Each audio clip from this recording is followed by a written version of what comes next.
First thing so to the age. First thing you know. I'm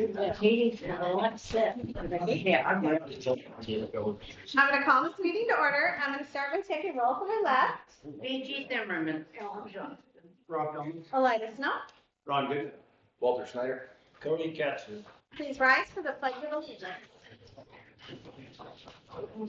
I pledge allegiance to the flag of the United States of America, to the republic for which it stands, one nation, under God, indivisible, with liberty and justice for all. What time did you give us first? Okay. Let's not talk about it. It's already happening. So get this going. Sounds good to me. We're going to start with student recognition really quickly then. No. Yeah. Sure We they are did. going to start with Josie Grochon, and I'm sorry, I don't have who's presenting tonight. So Mrs. Rose, okay.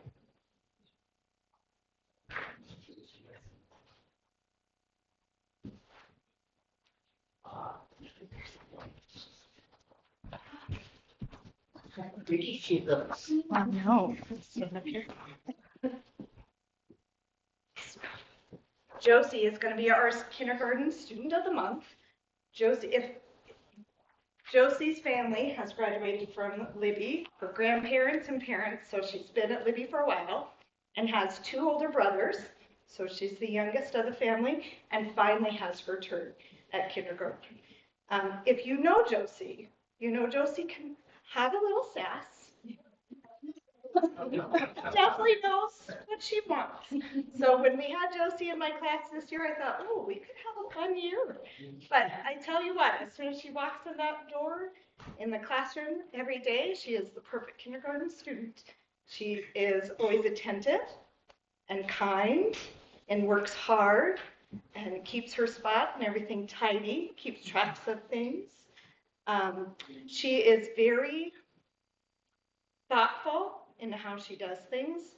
She has great reasoning skills. So if there's something that she's not quite sure of, instead of just going like, I don't know how to do it, or asking somebody else, or even if she gets something wrong, you always have to ask her, like, what made you come to this answer? Because she always has a good reason why that's the answer. Whether it's right or wrong, she can tell you why that's what she chose. So, I don't know, she's just been a great student. Although when she gets out of the classroom, Mrs.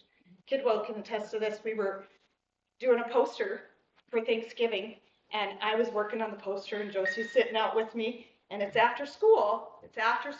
She is now out of my classroom. And Mrs. Kidwell comes by and says, are you helping Mrs. Rose with the poster? And do you remember what you told her? She says, no, I'm just annoying her.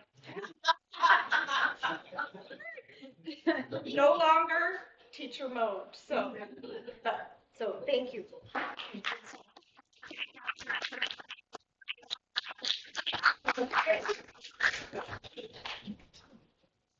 Okay, next, representing grades 4 through 6, Lakeland Terhune. I'm sorry, I don't who's presenting that. Okay. And Lakeland missed school today due to an illness, but I would like to go ahead and talk about her. Perfect.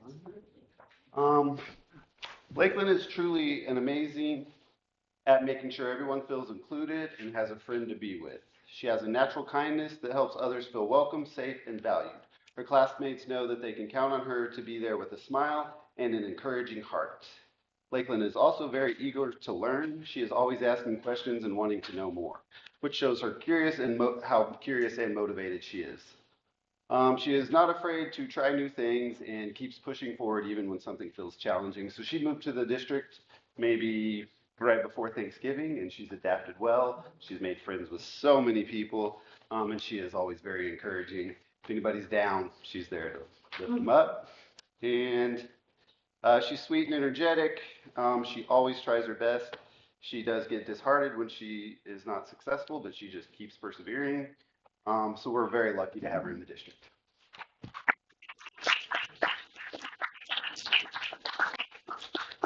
Okay, and representing Libby Middle School, we have Micah Peterson. I get today? Mike was last. Mike was last. We might have had a little mix-up. I apologize. So who are we presenting to? And I will get him a, Kobe Trujillo. I'm gonna let you go ahead and say that name. Come on, Secretary.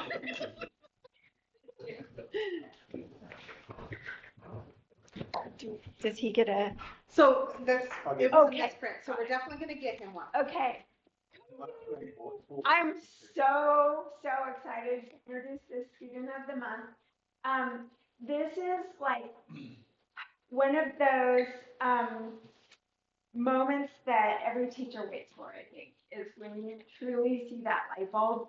And I teach 8th grade English, and Kobe's in my class, and I totally get that English is not for everyone. In fact, I think probably not for most people, but this guy, I think it is his bag. He started the year, I mean, we're not even halfway through the year yet, and he started the year as this like super quiet, just you barely even knew he was in the classroom kid, to all of a sudden I saw it click in him, and he became, we do a lot of choral work in the class, and he became one of the biggest voices in the class. And to see a student who literally listens, we were learning about the Nobel Peace Prize, and I told them all a whole bunch of little facts about the Nobel Peace Prize.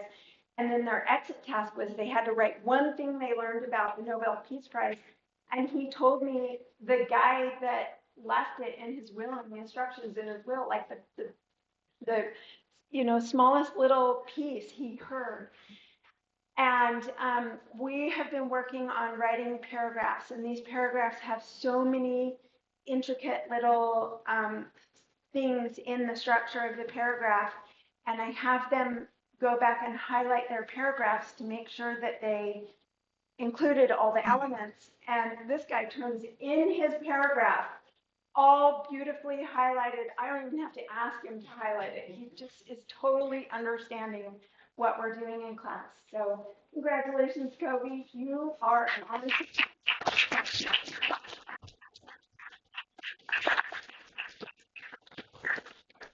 Okay, sorry again about that, Kobe. We will get you a certificate.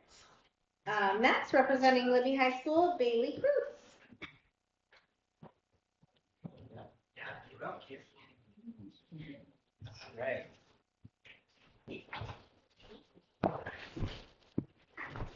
Thank you. All right. Look at that, Bailey. Got the spelling right. So I'm excited to have Bailey here. We actually, as a 9th grade team, have to pick pretty much, and where's the debate sometimes, especially with our freshman class. You know your class. There's a lot of people. A lot of kids are in that top tier, just always begging for more, always working for that that extra little bit. But we were pretty unanimously just like, oh, Bailey. I mean, it was just no ands and doubts. We all looked at each other the same. There's a few points I can definitely bring up. And then I'm gonna have to look up my phone because boy, the other parts of the staff, they were like, oh, you got to say this, you got to say this. They really added to that piece of this. The first thing that Bailey caught my eye, of course, first time I met her, she was wearing a Dark Side of the Moon Pink Floyd shirt. I'm like, oh, not only that, we like to listen to the Beatles. I mean, she has culture, number one. So beyond listening to some of the greats, we also emphatically, just beautiful to see the fact that whenever I have something, she just gloms onto it like it's just bread and butter. It's just anything mathematically, and I teach mathematics. And a lot of what we do, rarely do I hear, yes, I want to learn about this mathematically. Usually I get more of a sigh and a groan and someone, but no, not Bailey. And matter of fact, it goes quite the opposite. If I'm droning on too long, especially when I have to reteach something, sometimes she gets a little bored. But her boredom immediately goes into what else can I do? And it's just a wonderful thing to see. Not only is what I've also known is that she has a way of fighting for herself. And especially when it comes down to asking some things she needs to and asking the right question and not just, I don't get it, but no, you need to teach me. And I always want to tell students that you need to make me work. And she does. She makes me work for every dime and dollar because she asks the right questions and she gets it done. I actually pulled out some notes because you know your other staff, the other teachers, specifically said one of which they were said make sure that they talk about the strong work ethic, and that is because she actually does the things that she doesn't want to do. A freshman doing things they don't want to do. Isn't that amazing? It's a wonderful thing to see, right? And not only that, to the other, especially in English, willingness, your extreme willingness to help out classmates. So not just in mathematics, and you also contribute to that positive supportive environment. That means that you're not judging other people around you, which is really important, especially at that age, and not being able to. And of course, that beyond that is having that grade point and those excellent grades that you have to work for. And not the grades that you have to work for is just attention to detail. And that was one of the Miss Rose's explicitly said that your attention to detail is amazing. And with science, I can imagine. She also wanted to mention some of the cool things that she was doing at Science Olympiad outside of this. I'm trying to get her for robotics, but she's already packed full of, that's why these good students always have so many things going on. But she's doing Science Olympiad, having a lot of fun with that. If you ever want to go into code breaking and you ever hear some quiet codes and you want to be a spy, you want to break some codes, she is now learning about that. And she had to tell me some different ciphers, and I should know some of these ciphers, but you know what? She has them at heart. And it's just a wonderful thing to see that we now have a code breaker on staff, so just anything comes on the slide, she'll have it taken care of for her. But Bailey, I can't thank you enough for being a positive part of the class and a part of people's lives. Thank you so much, Bailey.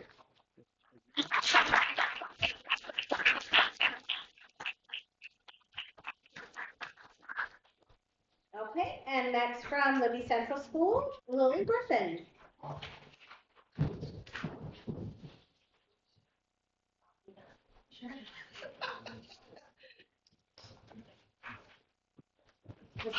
Yeah, thanks. So this is Lily. We're at the Central School, so a lot of the Central School is built on online type learning, kind of hybrid type learning. So it does require somebody that's going to be successful to stay organized, stay motivated, self-motivated, and that's something that Lily definitely has. She has finished her math course. She finished almost a month ago for the semester, and she also finished her science right about the same time, didn't she? It was your science. And instead of going, okay, that's over, I'll wait until next semester, she asked, can I start my next one and get further ahead?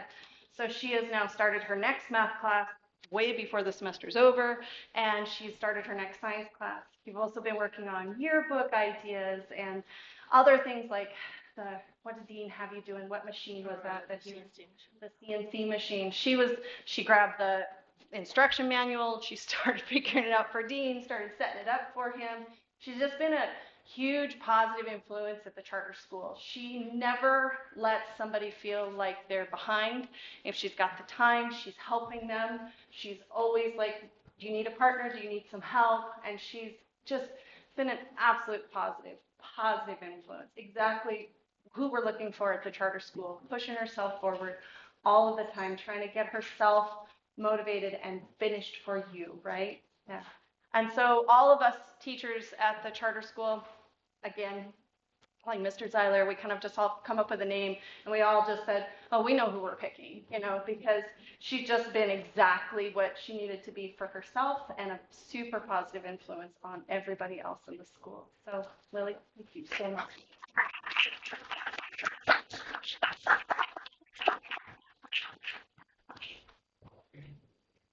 Okay, at this time, if I could get all students who are recognized out in the hallway, we would love to take your picture, please.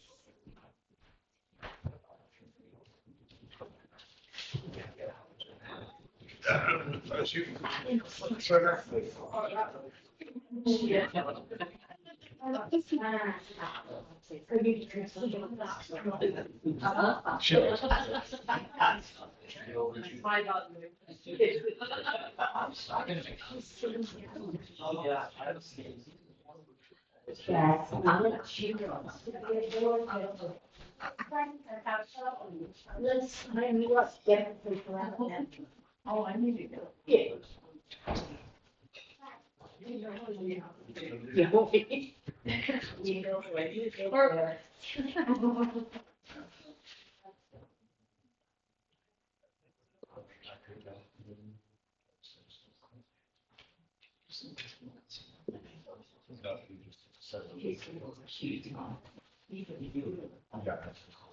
I remember what she said.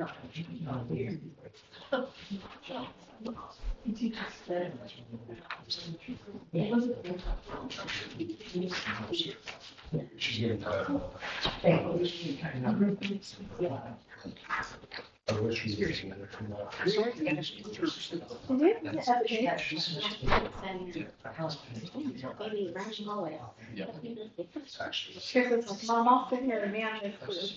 You chase the thing. You know, for happen.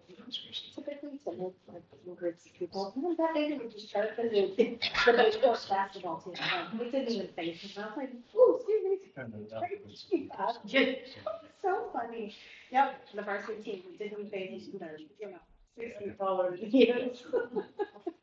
All we could see were kneecaps. Yep, pretty much. It was so funny. He's gonna be fun to go get it, that's for sure. Was your son still riding better?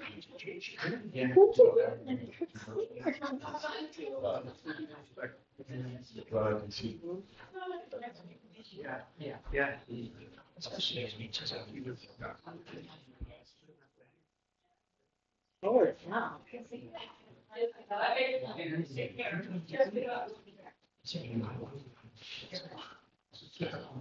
Right.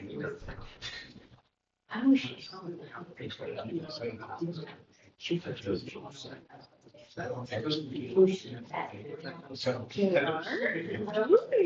Whoa. Is he great?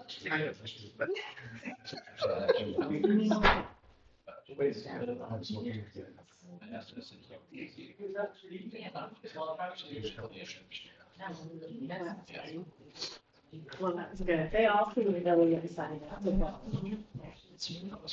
Yeah. Yes.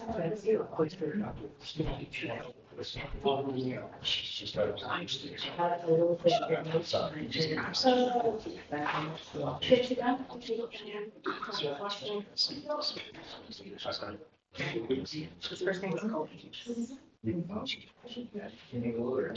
No. I mean, they didn't mention. What was Colby's last name, Mr.? Trujillo.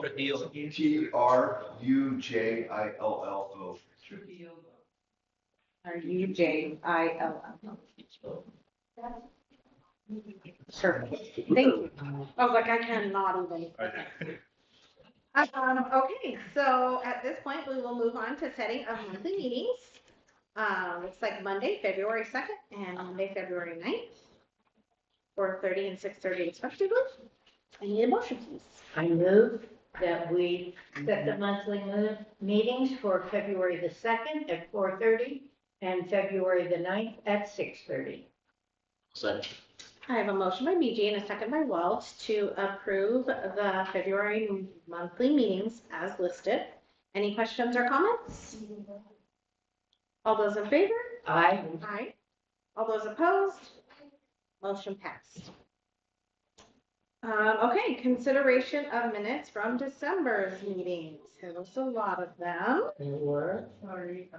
No, that's okay, not your fault. Okay, let's take a motion and then. I move we accept the meetings from the previous meetings, December the 1st, December the 8th, December the 8th, December the 9th, December the 10th, December 22nd, December 31st. I have a motion by BG and a second by Ellen to approve December's minutes as listed. Any questions or comments? Or any corrections? Okay, all those in favor? Aye. All those opposed? Motion passed. Alana, before you go on, did you want to give the audience Oh, yes, I'm sorry, I skipped ahead. the time? At this time, I invite any member of the audience to briefly address the trustees on any issue that is not on the agenda. I apologize for that. I don't know where my brain was. I'm in a hurry to get to the games, I guess. Yes. I was gonna say thank you afterwards. Okay. Okay then, reports, budget and finance, please. I make a motion that we accept the trustees' financial report for December 2025 for a total of $1,204,654.62. Approved warrants 15900 through 15961 and 18399 through 18474 for claims. Second. I have a motion by Rob and a second by BG to approve the trustees' financial report for December. Any questions or comments? All those in favor? Aye. All those opposed? Motion passed. Okay, leadership team. I'm going to start by saying thank you, LES, the teacher, appreciated. Yeah, and then let's start with you guys. Okay. All right, we'll start with the students in enrollment. So 564 students enrolled, were went up from last month. Number of new students, so we're 6 new students and 5 dropped last month. Monthly attendance rate, we're at 90.93. That's pretty good when you look at December 11th in there. The attendance was 82.7 that morning. So with that added in there, which pretty much skewed the results. So with that in there, that really changed the amount, but overall it was a successful day, and I'm surprised we had that many there that day.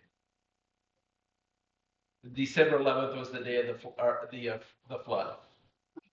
So 207 perfect attendance in the month of December, up from 177, but you're also looking at 11 school days. So that's again skewed. still take it. But it's Still take it. Just take it. Grade 4 won the December cookie for the best attendance, and they were overall, 4th grade was at, I believe it was 90, almost 93% for the month. And our academic focus, our plan of improvement continues. I know I set the stage last month. We are putting our plan into action, looking at core instruction, where we are really going to address the skill deficits universally so that the gaps begin to close and the outcome of reading comprehension is proficient for a way greater percentage of children than are currently showing proficiency on multiple exams. So Carrie Cole will be at our school Wednesday afternoon. We're going to start with grades 2 and 3. They have worked diligently on data. We have done DIBELS data for all grades through grade 6, including 2 and 3.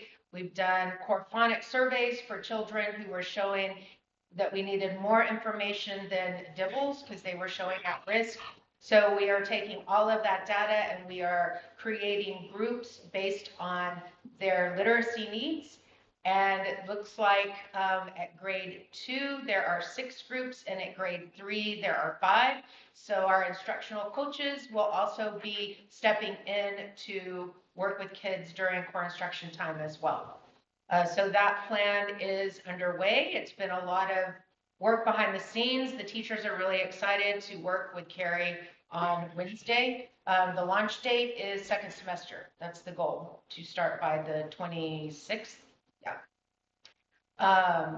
Then for grades 4, 5, and 6, Carrie is working on a video training that we will work with our 4, 5, and 6 teachers during the course of the school day. We will be able to pull them. It's actually going to be closer to a 3-hour training. So we are utilizing our paras and some other support staff to support those kids while those teachers get trained on the rewards program. Again, the launch date will be January 26th, as making that part of our core instruction for reading in addition to the wonders. And our mass testing window is underway. It started yesterday for grades 3 through 6. So it has had a strong start thus far. Behavior trends. So 24 major referrals from the last board meeting. That is down from 60 to 80 on average. So it was a pretty quiet month, but then again, we weren't in school very much. Remember, take your wins. So we have 5 days, 5 days in December and 6 days in January. 18 moderate referrals, same thing. Numbers are way down. We're asking the teachers through PBIS our PBIS committee is rewriting all the old Teach-2s into a more student-friendly manner. They look really sharp so far. Teachers have been encouraged to go back through the Teach-2s and rules, procedures after the long break. And then high expectations in the classroom makes a world of difference in the classroom. So making sure that those expectations are looked upon and make sure that we're doing things right. And I have to give a shout out to Mr. Gallagher. He has done a really great job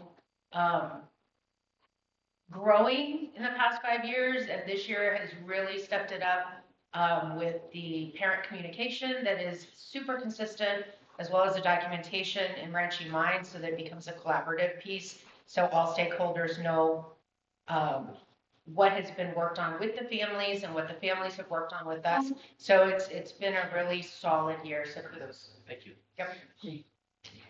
And family and community engagement. Sadly, our Christmas programs did not happen due to weather, but Mrs. Houston is in the process of recording each class singing the carols, and she's going to share that with families via Parent Square. So it'll be each class that she captures on video and then shares the link for each grade level. So it's not all lost, it's just not quite as fantastic as her events always are in December. The Christmas parties and celebrations were postponed but not forgotten. You'll see a photo in a little while down if we scroll down. So it was great celebrating in January for things that came to an abrupt end without warning. So it was refreshing to see that things still happened upon the children's return. And 6th grade band performance was rescheduled from December to tomorrow night at the Memorial Center at 6 o'clock. Parent council updates. We were not able to finish the Lager Card fundraiser on time because we had no schools that day. And then we didn't come back for the rest of it. We finished it up the last Wednesday. So everything is in. We just need to calculate and get all that taken care of. Granite Concrete has made a very generous donation, and they are going to give us the money for the purchase of the Lager t-shirts that we do every other year. So it's not coming out of the parent council budget. So kudos, big yahoo to Granite Concrete. About a $6,500 donation for t-shirts. So we did have some, before the weather went cattywampus on us, 1st grade family fun, building gingerbread houses. It's always a great event. Brings lots of families into the building for 1st grade fun. And if you scroll down to the 2nd page. Then we do have our Reading Buddies in action. That continues to grow year after year. That's just an example that I caught on film before the holidays. And then this is just, I thought it was a fun picture. It's Mrs. Grochum's class doing their Christmas party in January. Yeah. So it was still great. And still the gift exchanges, all of the positive, joyous stuff still happened. Yeah. Sure. That's all. Perfect. Thank you, guys. And Mr. Beagle. Mr. Mr. Roshi, was he here? No. Oh, No, it's not. was envisioning things. So I'll fill in this. I'm sure you guys can be there. So there's our enrollment, 7 through 12. I can't say exactly if that's changed a whole lot. I just got created this slide and asking about that, but I know it's pretty close to what we normally have. Middle school it is a large group for sure. Next slide. Mass testing window is going to begin the 12th. We will begin probably around February for the testing. getting the teachers ready for that. Semester test final is this next week, Thursday and Friday, the 22nd and 23rd. Will be a testing block to wrap up the semester. Then the second semester, as far as changing in the schedule, we have an opening with a teacher that's stepping down from instructional coach that opens up a class she'll teach for Tier 2 ELA, which is a much needed class for 9th and 10th graders. So that'll be filled one period. Ms. Taney's 11th grade ELA class, she had 2 small classes they're combining, 4 to 3, which creates another 12th grade ELA class, or 12th grade ELA class at 30 students in it. So that should alleviate and accommodate and make it more useful for those students, because it was a very large class. Possible Tier 2 geography, we're talking to Ms. Rose and Ms. Rayworth about students that are really struggling, and they have some room in their schedule and their class sizes to find a couple classes and they create a Tier 2 geography and a Tier 2 social science to accommodate some of the students to help them be more successful in those classes. As some of you know, the Flathead Valley Community College building has been closed because of roof and water damage, molding. So our college classes, the writing college literature class, will be taught at high school next semester, starting January 20th. They're on a little different schedule than we are. And the college level U.S. history will be taught at the high school next semester, starting January 20th. So in a way, that's going to really help for us too, because students won't be coming in late and hanging out, and then they'll be on campus. So I think that'll be a plus. There's this behavior snapshots last year to this year. That is for the entire year to date. Referrals by location doesn't really change much. I mean, classroom is the big one, then hall, and then the other ones kind of drop from there. But definitely classrooms are up there. The referrals by time, there is some differences. I can't really pinpoint. I was trying to figure out why there was so much differentiation between those, because you got at 3 p.m. last year there was almost 60, and there's maybe half that this year. So I couldn't really figure out why. But it's kind of spread throughout the board, throughout the times of the day. Next one. Referrals by grade. Not too surprising. If you look at last year's 9th grade, it was always above the 8th grade, which is pretty unusual. And as 10th graders, they are, again, the highest in the high school. But again, our 7th grades have come in for the highest as far as total referrals to date from last year to this year. That's just a big snapshot of what the type of referrals there are. I looked at this from last year's too, and it really hadn't changed much.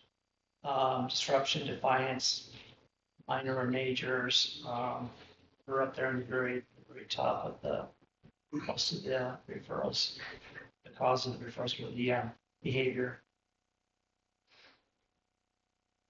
Our attendance, this was up until today, so I didn't go mid-semester, and considering all that we had, like Thomas saying that December 11th with the flooding and stuff, I think they held pretty good. And this coming in the semester, which is only 2 weeks away, the top class in high school and top class in middle school will receive some pizza. Again, a reminder that the makeup concerts are tomorrow. The elementary middle school band at 6 p.m. and then the middle high school choirs will be at 7:30 p.m. So you're welcome to come to those. There's always really good showing and great concerts. All teachers do a great job. Activities updates, participation numbers. You guys have already seen the boys, girls basketball, and wrestling. Middle school girls basketball, obviously our 8th graders moved up, and there were no other 8th graders who wanted to play, but we had 17 7th graders come out, which is a big number. And then 5th, 6th grade basketball is big. We have 19 5th graders and 20 6th graders, so those numbers are really good. And then other updates, which you guys, we're going to talk about later, these will be the MHSA proposals that we need to vote on next week. And we can go through them, or we can do it when I think it's in the agenda, isn't it?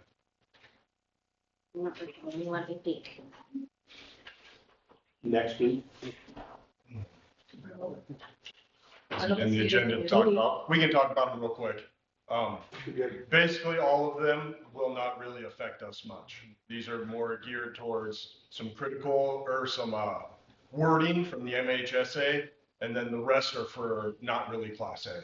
So these ones won't affect us much, but the first one is the requirement for non-member schools. Currently, if we play Stillwater Christian in Kalispell, they have to agree, we have to agree, then we have to let MHSA know we're playing. So they've only really done it for team sports. Individual sports is a whole nother mess, and they weren't allowed to compete. This bylaw will allow individual sports. Track is the main one, because there's not enough track meets for everybody to attend. So they're putting it in where now they can be individual sports. So every team that goes to it has to agree to them participating, then they can do it. So that will be a new change, and I think that's probably a smart move. The second one is 6-player playoff profit. They're changing it to look like Class A and Class B.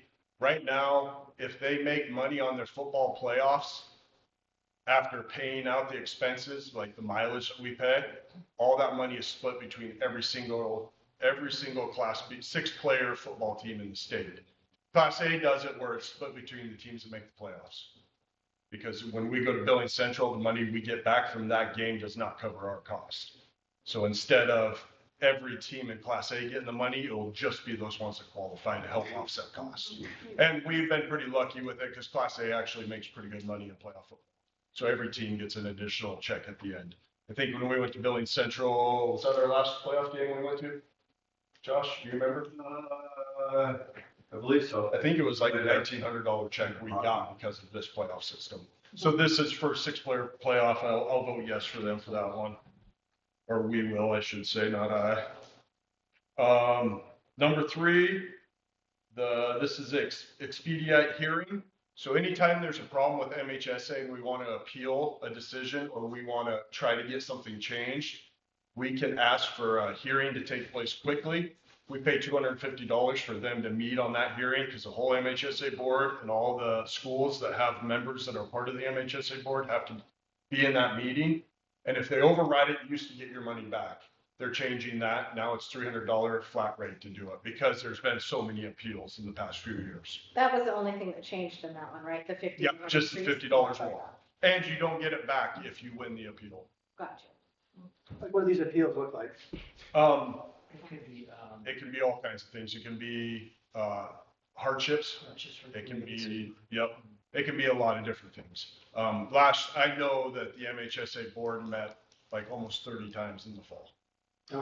So it's a lot. Now they only approved like 10% of those, but it takes a ton of their time. So I get why they're doing that. It's a big. Number 4, bylaw to allow academic hardship. Currently, we have hardships for kids for athletics. If something happens and you have to move to Libby because of a bad situation, instead of making them sit out 90 days, we can file a hardship, which would be one of the $300 fees, and we can get them cleared to play. Now they're not only doing that for a move situation, they're also doing it for an academic situation. So if one of those same hardships took place in a family in Libby and the kid bombed all his grades first semester, we could file a hardship for academics to let them be eligible for the next semester. Does that make sense? I think it's probably a good thing because we know just because of real bad hardships, kids don't always move. I mean, more than likely our kids aren't moving, they're staying here. Like a whole house flooding or something? Yeah. Crazy thing like that where it's turned upside down? These ones don't happen quite as much because they do happen. They do. I mean, it's deaths in families, it's severe things that take place. So I think it'd probably be better for us, actually. So they have to have 4 passing classes a semester before. And if there's a hardship, crisis in the family, then this is to play varsity sports. You can always play freshman JV, but qualified varsity, within that 90-day period. It would not become a habit though. No. MHSA And you has to realize, decide. and we have to initiate that, and we have to pay $300 to even try to do that, so it has to be something we agree with. Yeah. Number 5, bylaw for homeschool non-public schools. This is a new one. The wording of the last, anytime a kid moves from Flathead to Libby, the first move we allow, but if your family doesn't physically move, you sit out 90 PI days, which is pupil instructional days. You can't play for 90 days. Right. This will also now adjust for homeschool kids. So if you go to Libby Public Schools and you drop out and go homeschool, you have to sit out 90 days. The reason they're saying and putting this forward is we've had a large number of Montana kids that are struggling in school. So to be eligible, they go to homeschool. Oh, And then they get to play. Oh, So this is and it's an unbelievable number of kids that have done this. So they're doing this to eliminate that problem. No, that's not fair. I mean, that because makes sense. it makes sense.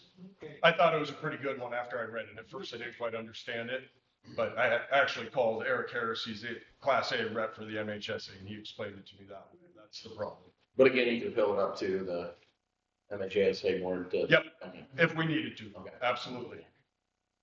Because that's not the only reason people go homeschool. Yeah. So there's a way to appeal it if there's something else.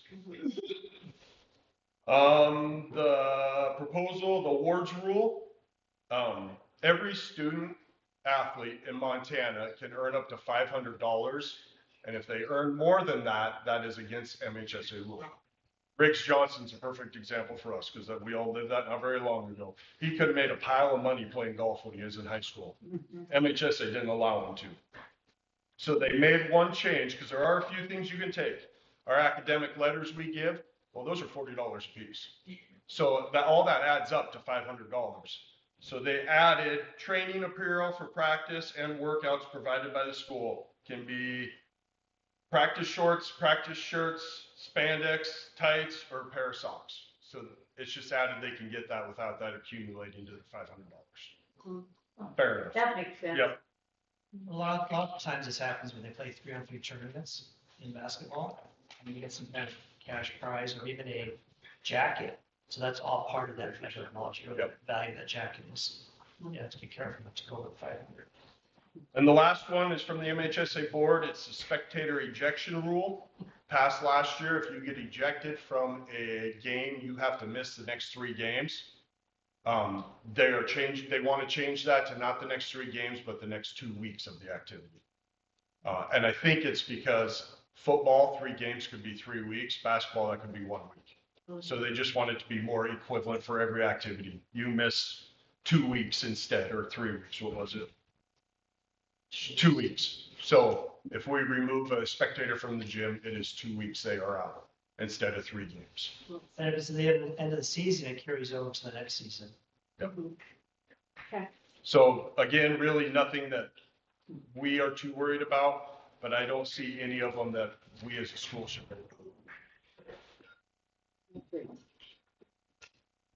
Okay,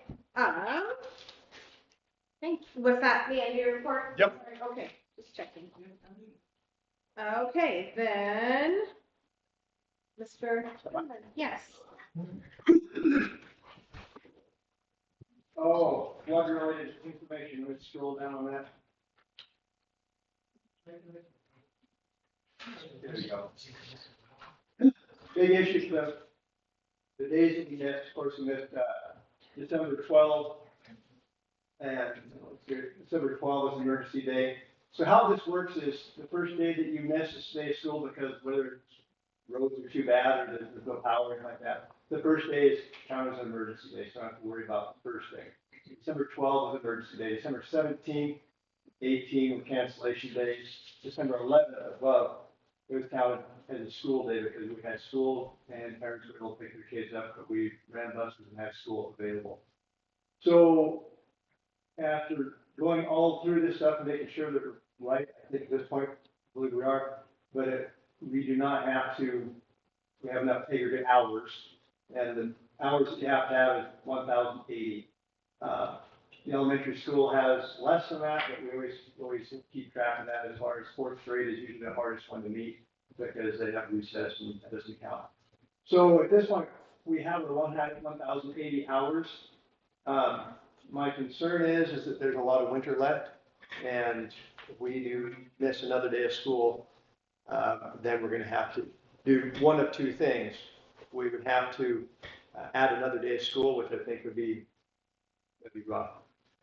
Or the other thing that you can do is add 5, 6, 7 minutes to every day. And then every day that you have, you pick up those days. Hey, there's another 50, 60 days of school, and you pick up an extra 10 minutes every day. Then you divide that by 60 to get your aggregate hours. So hopefully, like I said, I'm a little bit nervous as far as if we miss another day of school, I believe we're going to be in a situation, have to make a resolution to change. Now, one of the other things that I've never knew before, but that's great. At the bottom there it says, if we lose that time and it's an emergency, or we lost time because of an emergency, what you have to do is you have to put that time back, but only 75% of it. So if you're 100 minutes short, then you would have to make up 75 minutes, if that makes any sense. So again, my big fear and all that stuff is another windstorm or icy roads and something like that. Okay, at this point, we're up against the nubs on it. So, yeah. Any questions on that? How it works? Very good. McGrade, right behind McGrade building. This is the Firewise. They did I went out there and looked up. They wanted to make sure everything looked fine. I was curious what they would say if I said it doesn't look okay. But I think they did a great job. And all of the I would assume most of the information was just pulverized and ground up with that masticating head. Neighbor of that. Did they haul anything out of there? Not good. Just ground it all up, the masticator. So yeah, that's really great. Weird thing about it is I did a little of that when I was in college and masticated a bunch of trees. So I thought they did a super job. Next screen. Yeah, there we go. That one came down for free. Exactly. I wish I would just throw one out there in the masticator to see if they what can do with that big spruce, but yeah. So this is quite honestly, we have a few trees out there in McGrade that need to be taken down. There's some dead trees, and it's not part of the Firewise. It's in Jerry Park. But if you look on the right above the sign, there's a couple of branches. That tree went down, and it just brushed the side of the building instead of wiping out that whole covering of that sidewalk. So we came out of that pretty good. In fact, we thought we came out of it without any damage. But what the damage did take place, we found out when it rained because we had a bunch of water in there. And the deal was that there was a power pole that is connected, and we thought all it was telecommunication. And it wasn't. There was a cable in there, a steel cable in there. So when the tree went down, it was anchored into the stacking of that roof. So that's our only damage that took place. We got Ryan Westman fixing that up for us.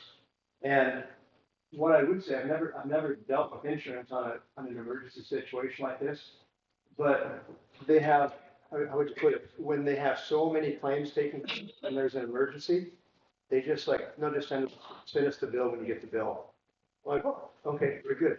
So that is it. That's our only serious damage that took place. And basically ripped up a hole in the roof. So, scroll on down. Stacey.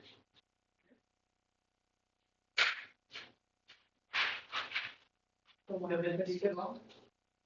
that? The water. Oh, yeah, water distribution. It is probable, I would say likely that we're going to be distributing water for an extended period of time. Currently we are using water from McGrade, which is a really good deal. That we have a well out there, then it gets tested for human consumption, plants, all that. The problem is it is wearing on everybody. Anybody disagree with that? Yeah. So, there's a possibility we're gonna try and get there's a group in the community that wants to purchase a bunch of water distributors for states to get a little handier. And so I just think that's a really, really great thing. And over the years, even this year, you think, even if we get that reservoir fixed again, and spring's in here yet. So it's not very unusual to have tubidities in a few days of this. So I think we're gonna have to schedule in on that and make sure we have a good plan, because I think it's gonna work right out. So, yeah. Committee meetings catch up. If you haven't checked your emails, we're sending out invitations, get caught up on some committee meetings, and that includes wellness and safety. Our safety evaluations are completed. So that's people from the Phyllis, Robin Phyllis, and what are the guys from Missoula. They did an evaluation for us. We got that information back, and so we just have a lot of work to do. And yeah, and so lots of things to improve on. Technical education. One of the things that we've been looking at really closely is this organization of our career and technical education.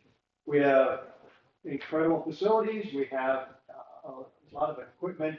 We just need to do a little bit of a streamline step forward where it's going to make sense.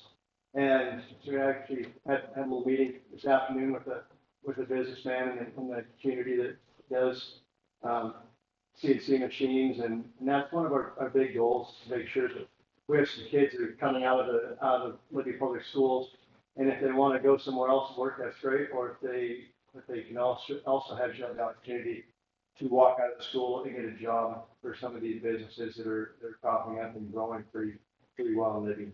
So it's I think, like I said, we have a lot of stuff, a lot of parts that need to be put together just so it's a little bit smoother for our kids moving through. So, on the next one down. Oh, goodness gracious, the world changed. I remember when the food pyramid had changed quite a bit. We weren't supposed to eat very much saturated fat and meat. Stay away from that. Now we're finding out that people aren't doing as well because they don't get enough protein. And I think this is actually a really good event taking place. It's one of the things I was always concerned about, little kids eating skim milk. Eat big milk. Lots of fat and calories in it. And so there's the deal. I don't know how long it's going to take place to change the menu. It won't take a month or so. But there is looking for a increase in nutrient dense food, protein, dairy, vegetables, fruits, healthy fats. Healthy fats, that's my favorite thing. That shouldn't call us cookies. But so yeah, there's gonna be a change on that. So if people are asking you, board members, I see that we changed. Is it a change in our food programs? Yes, it is. Yes, it is. So is there a date, like, for that meeting to be done?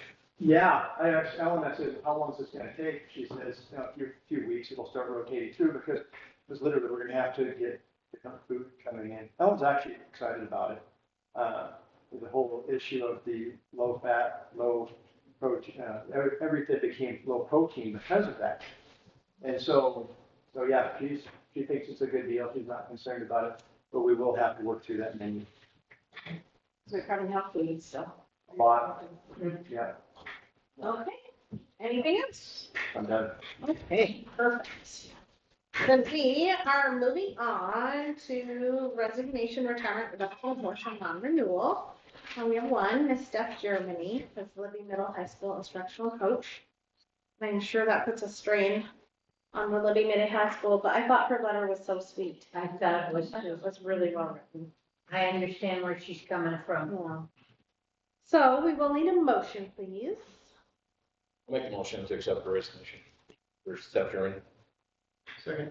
I have a motion by Walt and a second by Rob to approve the resignation of Steph Germany as Libby Middle High School instructional coach. Any questions or comments? All those in favor? Aye. All those opposed? Motion passed.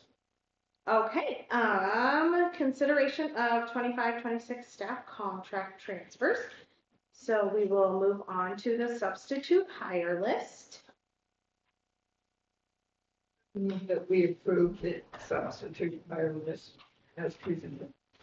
Second, I have a motion by Ellen and a second by BG to approve the 25-26 substitute hire list consisting of Kaylee Baskins, Rebecca McAllister, Miranda Robinson, and Jeff Sharp. Any questions or comments? All those in favor? aye. All those opposed? Motion passed.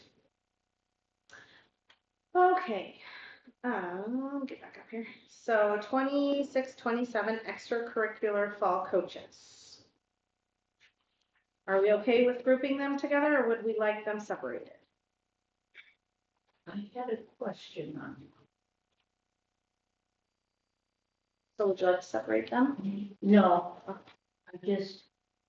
I didn't realize we had 5 for football. I thought we had 4. No, we have five. We've always had 5. Head coach, 4 assistants. Because I thought Dan was just kind of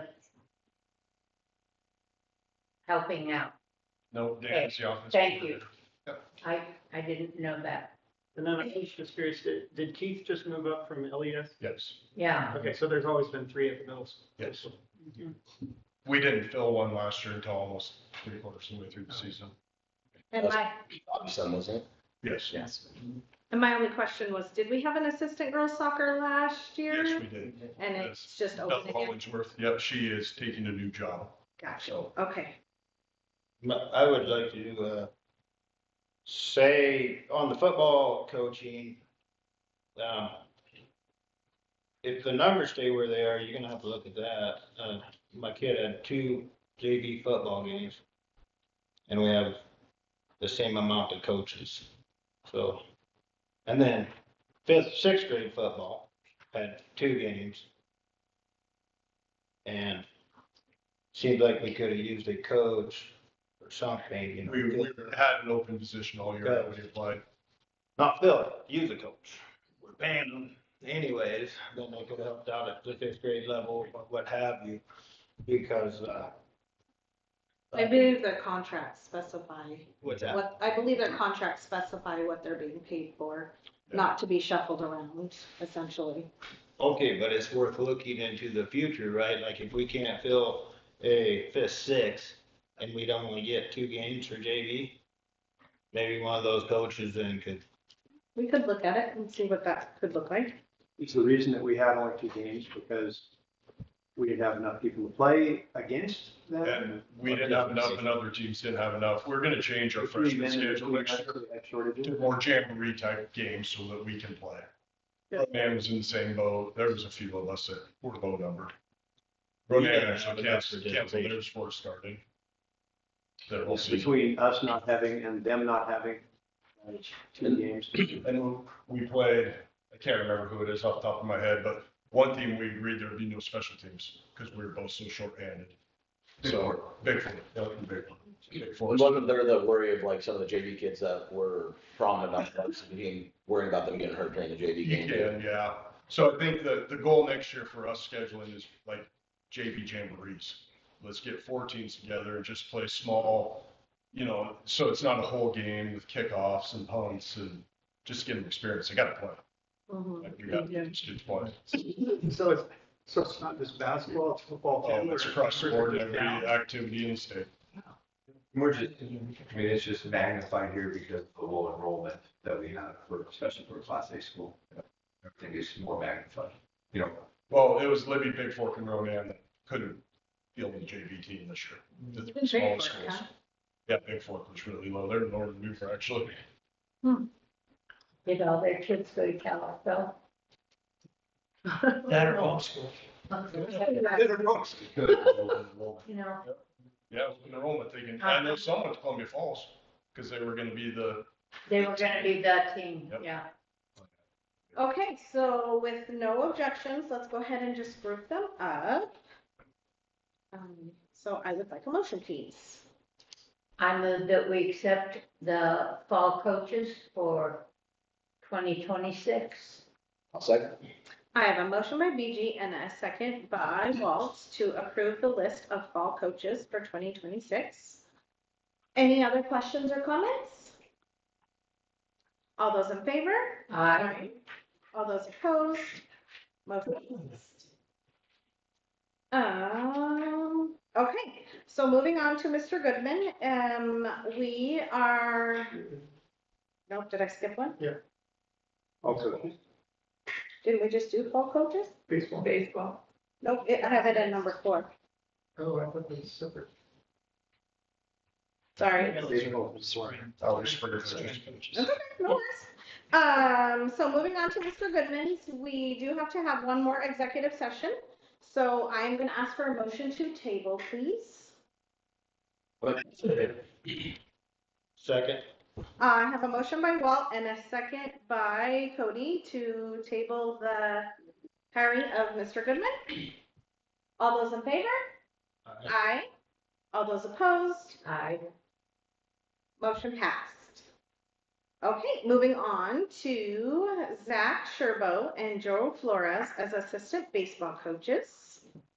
It's my understanding they're splitting. So same pay, same everything, they're just splitting duties. Won't cost us a penny more. We will have to have another meeting, and I can explain that in a little bit to you. That'd be good. Thank you. We didn't finish.